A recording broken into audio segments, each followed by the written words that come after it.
Namaskar, everyone. What happened at the Bondi Beach was a terrorist attack.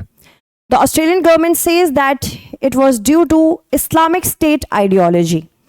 The nationals have been identified first as Indian, second as Australian. We are going to discuss what happened at the Bondi Beach and what is the Philippines' connection to it. Let's talk about it in detail. So, look at this particular picture. This picture is of the first funeral which is being conducted by the Australian government. This is the first funeral of a victim at the Bondi Beach shooting.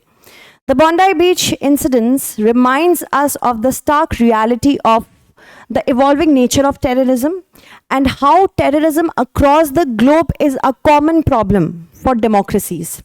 India has time and again said it, and India has time and again showed it, how terrorism is the actual threat to the evolution of today's world. So this is pretty concerning. Recently, we have also seen supporters growing in support of those victims. Apart from that, we are also seeing how mass laying of flowers is happening across the streets at the Bondi Beach in Australia. We are going to discuss everything. So what has happened? The date, the event, the fateful date on which the mass shooting at the Bondi Beach occurred was December 15th.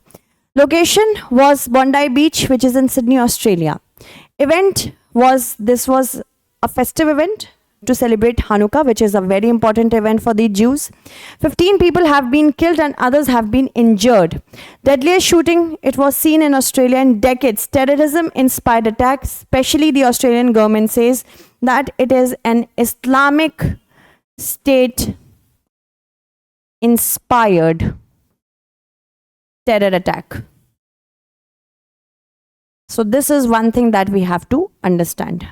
And there is also a rise of anti-Semitism. Anti-Semitism. That means hatred against the Jews. Against the Jews. All right. Moving on. Talking about this particular incident, it has been suggested that the perpetrators were a father-son duo. The father-son duo, father named as Sajid Akram, who was 50 years of age, and his son Naveed Akram. Sajid Akram is supposed to be, according to official data, it has been suggested he is an Indian national. And it is also suggested that he is cut off from the family. Sajid Akram, the father, the terrorist father, he has no links with his family as alleged by the family itself. The family says that they were not in cognizance of the radicalization of Sajid Akram and his child. Now, talking about Naveed Akram was actually an Australian citizen born in Australia in 2001. Both the son and the father actually traveled to Philippines. It is suspected that there they found the ISIS jihadi campaign. They were associated with the ISIS jihadi campaign, and they actually got trained there for this particular terror attack.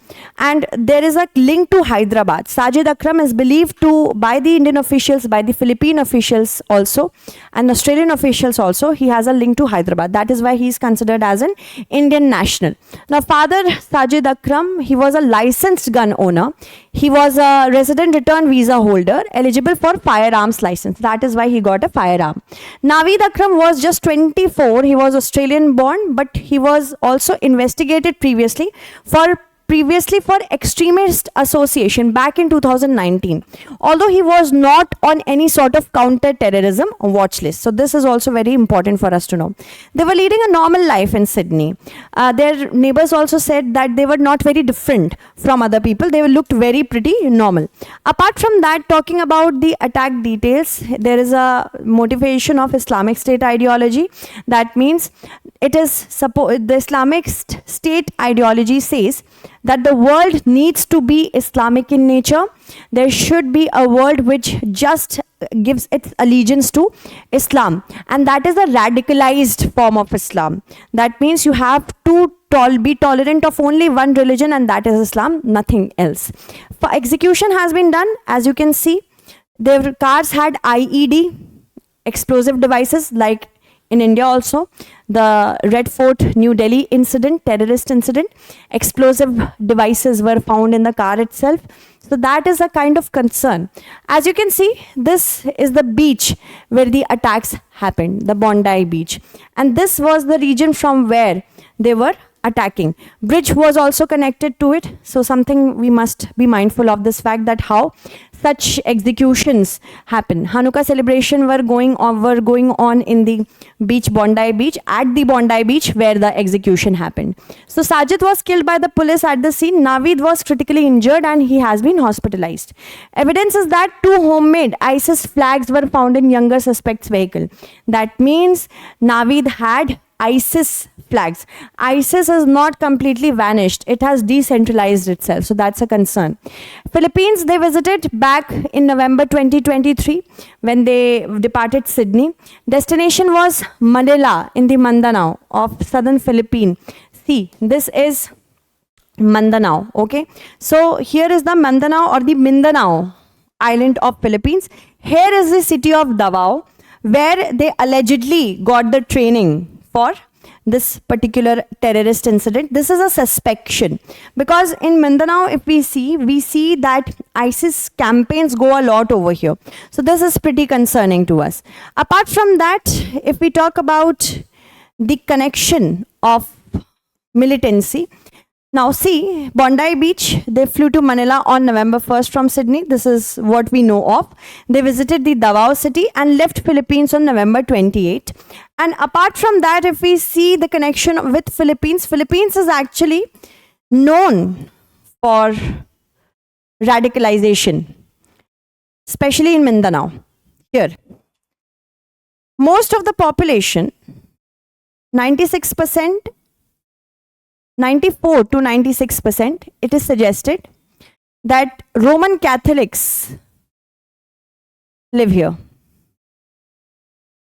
And approximately 8% are Muslims, 6 to 8%. And this is pretty concerning. Why? Because even if they are showing radicalization structure in the Mindanao, and even if we see that the population of Muslims is very low, ISIS based itself on radical ideologies. What does ISIS say? That people who are Islamist, who believe in only one God, they should do everything that is possible to ensure that one state by the name of Islamic State only exists. But the population of Muslims in Philippines as compared to Roman Catholics is pretty low.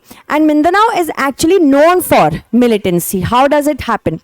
Ethnic composition is pretty diverse. Muslim majority areas have historically been marginalized, and these are known as the Moros.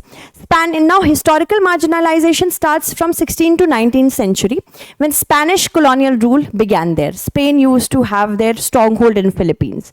Thereafter, in the first half of the 20th century, US colonization began, which further marginalized the Moros. Post-independence policies also contributed that Muslim Moros, they did not have proper land.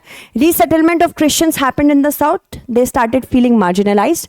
And socio-economic link here is of terrorism, poverty, and illegal drug trade, which is the main cause of concern. Rise of militant groups started from 60s, 70s onwards, where the Moro National Liberation Front, it demanded self-determination, that they will be determined by themselves. They have also framed struggle in Islamic terms. That means in order to ensure that they persevere, they will conduct jihad. Jihad is a word which means struggle. It does not mean any sort of holy war. The problem is that it has been interpreted that there should be a holy war, but it is meaning struggle. Key groups include Abu Sayyaf group, which is involved in bombings, kidnappings, beheadings, Mote group, and Bangsamoro Islamic Federation fighters, BIFF, are also there. Islamic State influence starts from the Dawla Islamia Wilayatullah Mashriq, which was formed in 2015 in Philippines. They have aimed to establish ISIS Wilaya, that means province in Mindanao. Historical links have also happened, such as in the 1980s, some Filipinos, they joined the Afghan Mujahideens. Later, they shared learnings with the Islamist groups in Mindanao, domestic groups in Mindanao. Apart from that, the Marawi siege, there was an event where attempted arrest of militant leader triggered takeover of the Marawi city. This went on for 5 months. A 5-month battle was conducted, in which approximately 1130 people were killed and 6 lakh residents fled over there. The damage was that the city center was heavily destroyed. Now, Australian support for this P3 Orion surveillance mission, 25 million Australian dollars were pledged for recovery as well. Post-siege status, ICA and ASG proscribed lone wolf attacks will continue. Who are lone wolf attacks? Lone wolf attack means that when any person conducts a terrorist activity without any support, that means if some person goes and stabs another, if some person goes and blows himself or herself up in order to create terror in the hearts of the people, that is a lone wolf attack. So this is becoming more concerning, because in groups you can at least see who is doing what, but if we talk about one person, it becomes really hard for us to understand that. Philippines peace process and autonomy is also going on. The MILF peace agreement of 2014, it enhanced autonomy for the Moros in exchange of ceasefire. Bangsamoro regional autonomy of 2019, regional self-governance was accorded. But there are hurdles to peace. For example, rebels are fearing for quick disarmament. Financial constraints are occurring. Bureaucratic inertia and district decentralization. That means their connections are weakening down. Security note 2023 says Catholic mass bombings in Marawi also killed 4 people. There are strategic takeaways. Mindanao's militancy has long historical roots, which is linked to colonial marginalization and ethnic grievances. Global jihadist influence is there. For example, ISIS is inspiring many island countries like this. Australia's role, intelligence support, military assistance it is giving, and counter-terrorism cooperation it is also going. These are the ongoing risks. As I have already told you, the lone wolf attacks, terrorisms which are linked with illicit activities, and also regional autonomy, which partially mitigates, but structural issues remain. So thank you so much for watching this class till the very end. I hope you understood what is exactly the problem. Till then, bye-bye, take care.